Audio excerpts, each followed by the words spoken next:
Hey everyone, welcome to a special HQ Live. I'm Kim Sandberg, and with me today I have a very special guest. I have Luke Haynes. Welcome, Luke. Thanks very much. I'm glad to be here. Yeah, this is so much fun. He's actually been in the studio for the last couple days, and we've been working on some quilts together, teaching him how to use Pro Stitcher and Designer, which has been a lot of fun.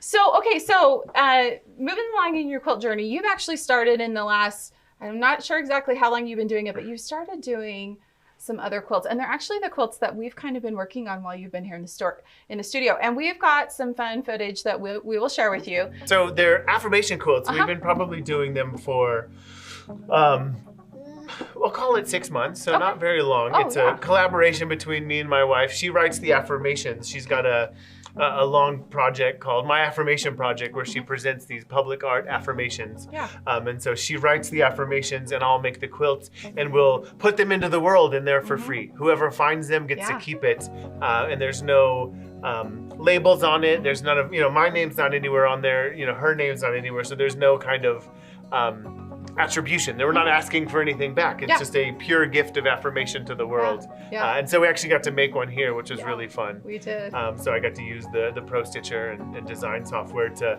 actually stitch out the affirmation on it, and then we were able to give it here.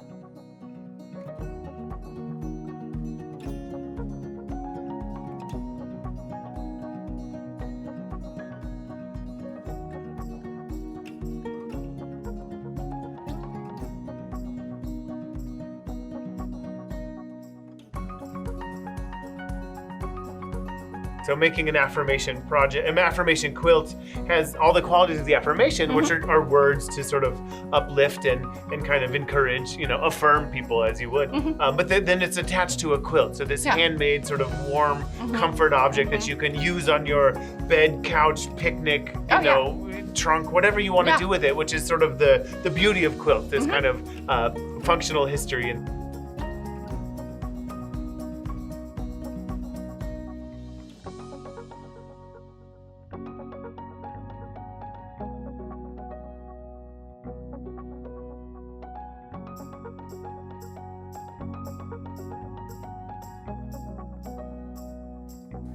here it is, all made out of sheets.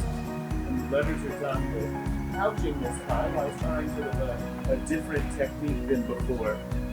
There's a little thing on the bottom that says, we find this quilt using people. It's made by hand with lots of love. You can use it any way you want. You can be watching and watching the scene take. I hope this gives you a little love today and every day.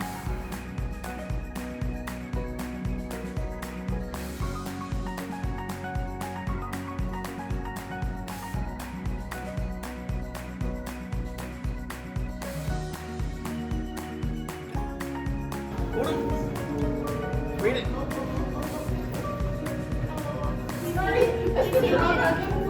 Please take it. Please take it. Please take it. She's considering it.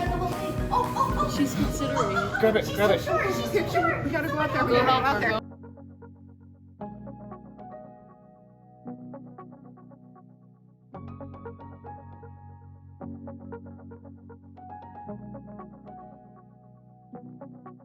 So we got to go, as you guys saw in the footage, we got to put this quilt out on a street in Bountiful. It's a local town here. And we watched for, I don't know, about an hour or so. Yeah. And then there was, you guys saw that, the mother and her son that came and picked it up. And I actually ran over to help her take it off. And she remarked to me, she said, I've never had a handmade quilt. And it was really... Oh, it's so touching. I mean, that's one of the things that I'm really loving about this project is other people are joining in. Yeah.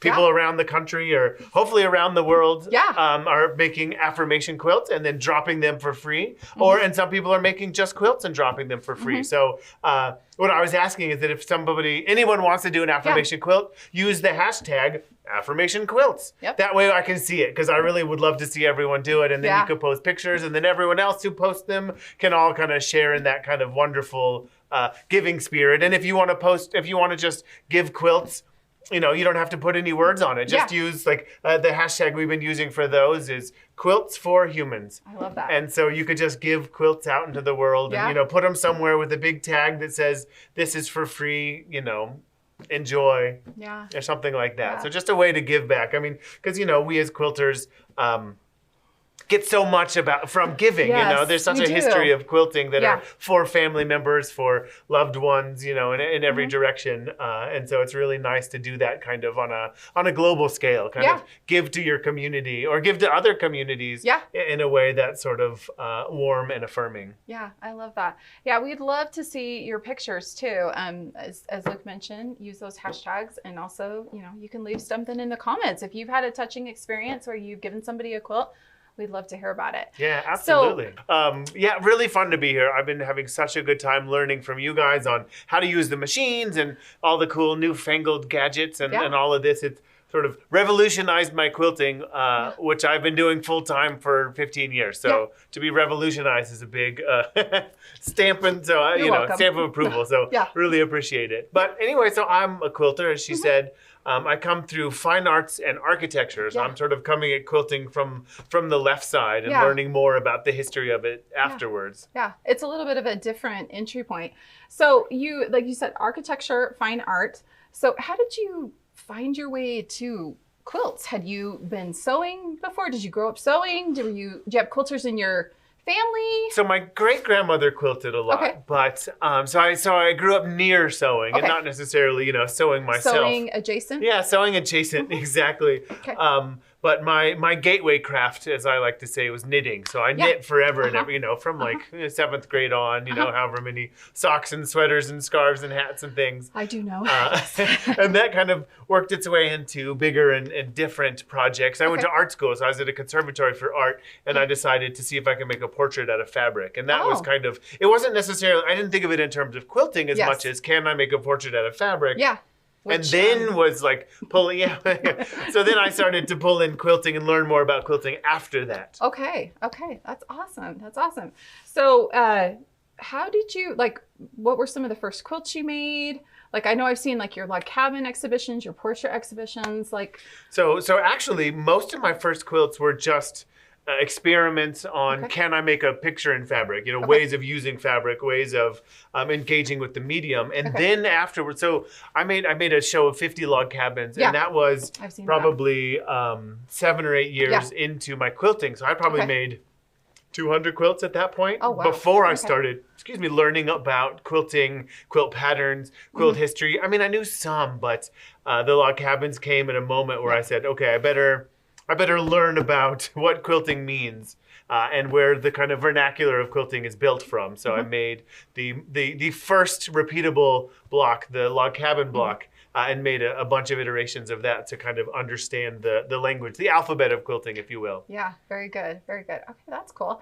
And then you started incorporating portraits into said quilts. Well, so the portraits were all first. The portraits were first. So portraits came first, then log cabin, then smacking the two together. Kind of, yeah. Okay. Exactly. Just so that I could kind of, you know, I think the history of quilting is very important. Yeah. You know, there's a reason that log cabins are made. There's a reason that certain, you know, things are made. There's this, history of the design elements of quilting, but also the history of function of quilting and all of that. And I think it's very important. So I really like to incorporate the combination of quilting history and kind of modern, you know, raw edge applique, which is very kind of, you know, quick and dirty. And by quick and dirty, I mean, it only takes me a month to make. Hey, as someone who's had quilts that's taken like 4 or 5 years to finish, that is quick. Right. That is quick. Exactly. Yeah. So tell us about the type of fabrics you like to use, because you're not the traditional go to the quilt shop, buy yardage. Right. So I primarily use clothing, and so that's why this one's on top. Actually, if you want. Yeah.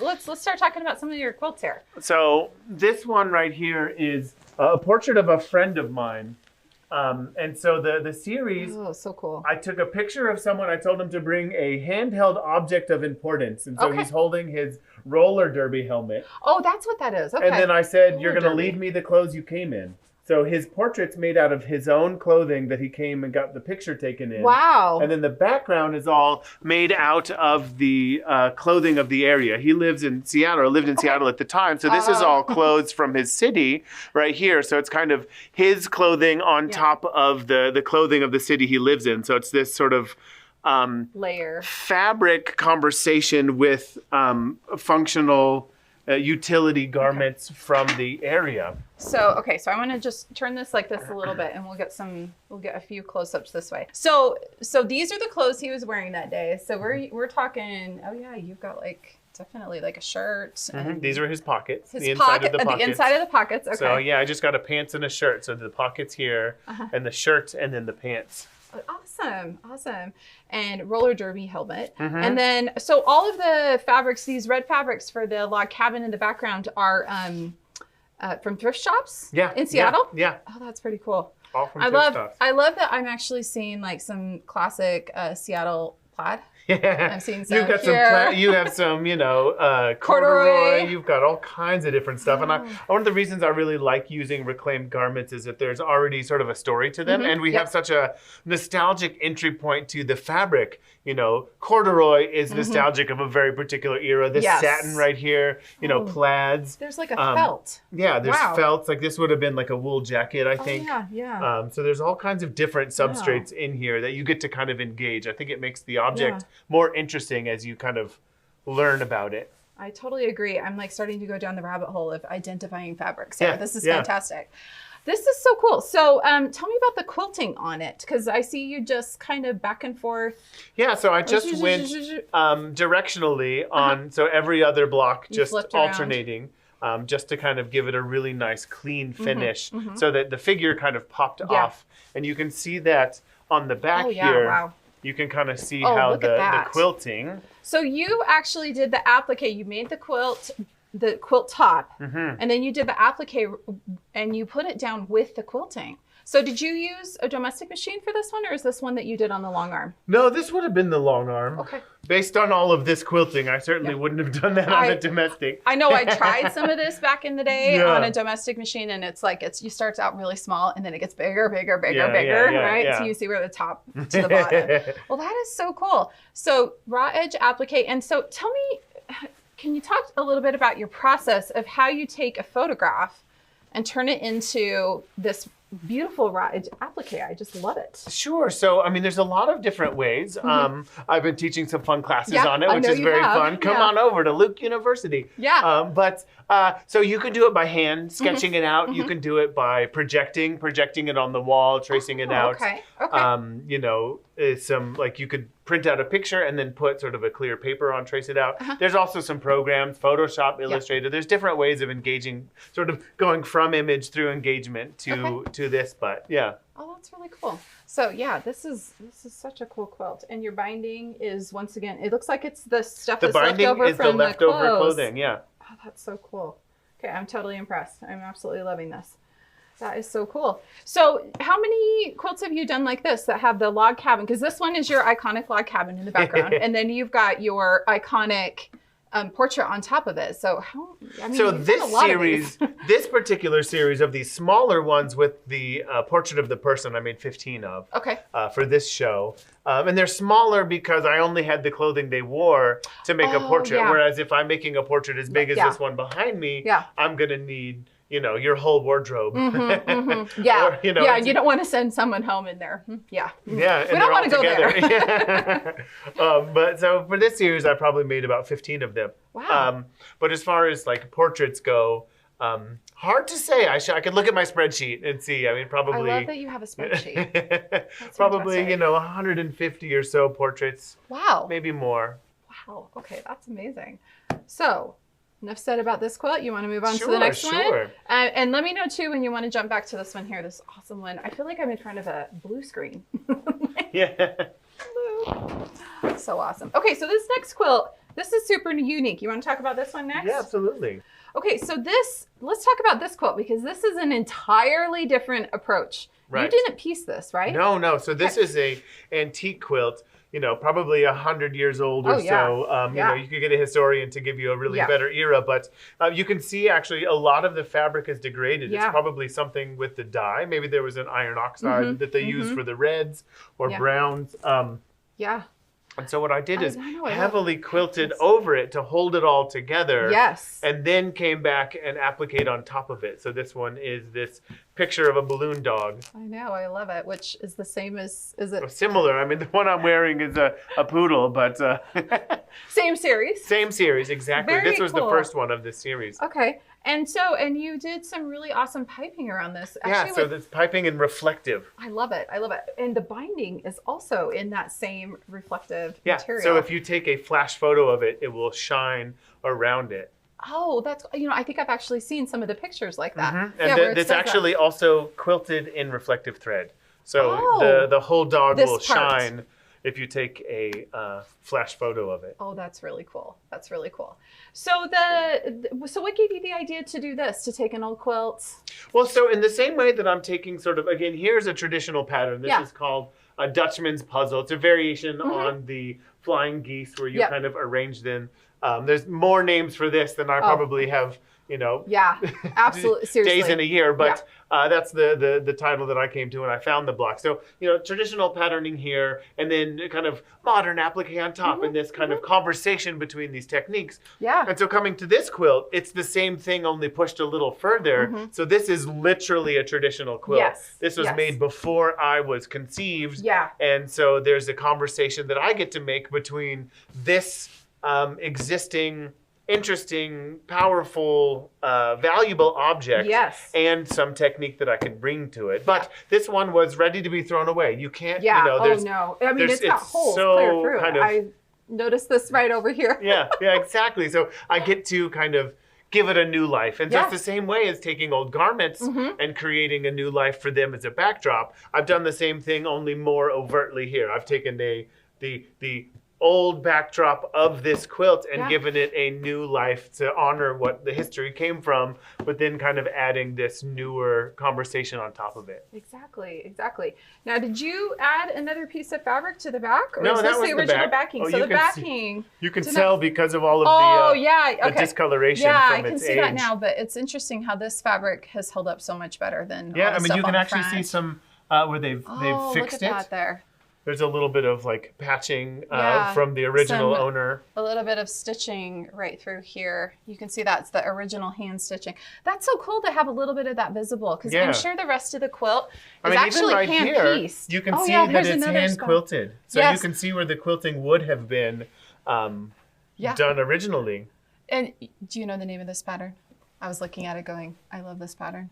Is it the fan? Yeah, it's the Baptist fan. The Baptist fan. Yeah, the Baptist fan. And then there's some, it looks like they did some stitch in the ditch, like there's some straight lines. That is so cool that you preserved that too and given it new life, done something new with it. I love it. Yeah, we get to be this really cool conversation about me learning from sort of a traditional maker teacher and then kind of adding an element on top of it to preserve it and kind of give it a new conversation. And something so modern. I love the picture of a balloon animal on fabric with reflective everything. That's fantastic. Okay, so let's go ahead and move on to the next one. Let's just roll this one up here. I was trying to remember. Okay, so here's another one. Oh, yeah, I think I recognize this guy right here. So here's another portrait. And this one is just a really fun one. This was a project I did with Moda. I actually designed all the fabric. I had a line with Moda for a year, which was really, really great.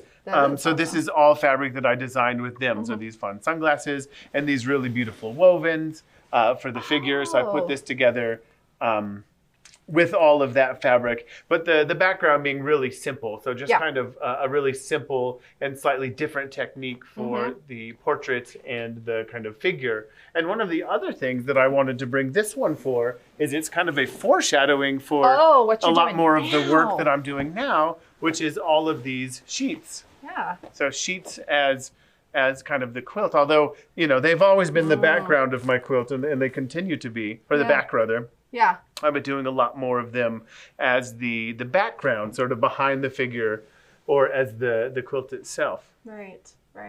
Yeah, this is really fun. So this one is done using those same techniques we've been talking about. You take the picture yourself and then you turn it into the raw edge fabric, raw edge applique, and stitch it down sorry, I start going down a rabbit hole when I'm like, oh, but wait, look how he did this and look how he did this. This is so awesome.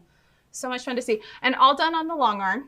I mean, this one really, you just like, well, I guess you had to piece the back together, but the rest of it, you just loaded it and then you did actually everything on the frame. Did you place this before you put it on the frame? I placed it so I knew. And also because as you roll it into the frame, you don't want it to bunch in places that you don't want it to bunch. That's right. That's right. Yeah, I mean, there is a little bit of, there's actually only one line of piecing on the front, which is the transition from the kind of background to the foreground there. The one color there, because you've got your shadow. Oh, that's so cool. That is so cool. Okay, I'm gonna quit going down the rabbit hole here. This is so fun. So this is a really fun to see how you used that modern fabric, new fabric, still using all those same techniques. Foreshadowing on the back. I love it. And this one was actually pretty fun. I made it for an exhibition that was touring Japan that I couldn't be there for a lot of. So this was me saying hello to everyone as they entered the exhibition. I was just waving at the front of the show. So.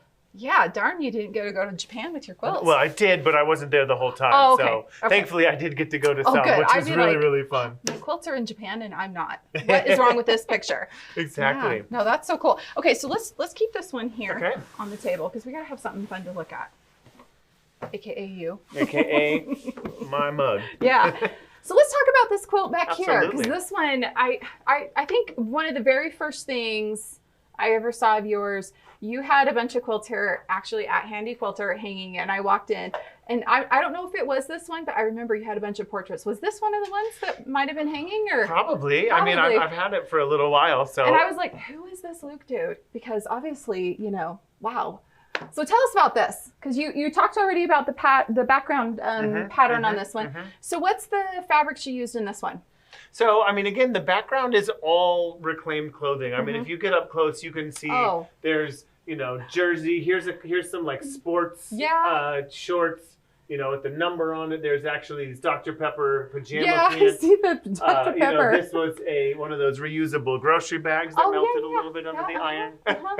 All this. So, terry cloth. Oh yeah, I saw that. I was like, oh, so did you sacrifice a robe for that one, or? No, I mean, so none of it's my clothing in this one, so I didn't have to sacrifice anything. I went to the secondhand store and bought it. Nice. For this, and then the figure is all new fabric. Oh, okay. So there's this kind of conversation again between sort of old and new, technique and material, technique and material. Yeah, it's so cool. And this is, so you've got everything. I mean, you've got like some satin in here, and then it's quilting cottons. Yeah. That is just so incredible to look at. Yeah. So your name over here, Luke. So did you is that pieced in there? Did you piece it in there, or is all the yellow appliqued over the top? So I made it a block at a time. So it's actually put into. Pieced. So it's This is Okay. It's sort of Props a combination of everything. I think I would have been like, how can I just like slap it on top and stitch it down? Well, so this one I originally wanted to put in some of the quilt shows, and I know quilt show judges get up real close, so I wanted to make sure that they knew that I was doing it on purpose. They didn't have to like it, but they certainly. But this is part of a series, On My Bed series, where I make a self-portrait every year. And so it's really me trying to push my skill set, but also kind of this catalog of technique and, self, like as I change and grow, and, these kind of things. So every year I make a self-portrait, and this one was that one for that year. And Do you know what year this was?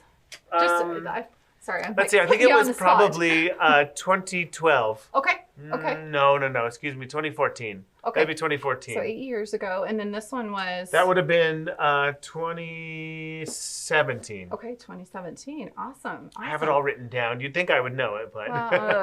I know they kind of run together. Yeah, don't exactly. Oh, that's so cool. So this one, have you done other quilts with the same pattern in the background? No, just this one. Just this one. This one took. This one took so long. It wasn't.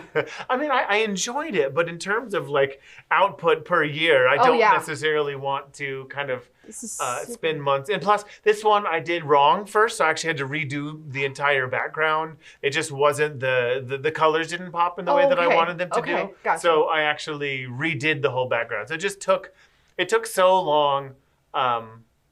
It was fun to do, but I've not ever done this one again. You're like, check. Yeah. Moving on. Although I will say, after the 50 log cabins, I started a series of double wedding rings, kind of the curves to make up for those all the straight piecing. And I probably have made 5 or 7 double wedding rings. Oh, cool. And my size is always 90 by 90. Yeah.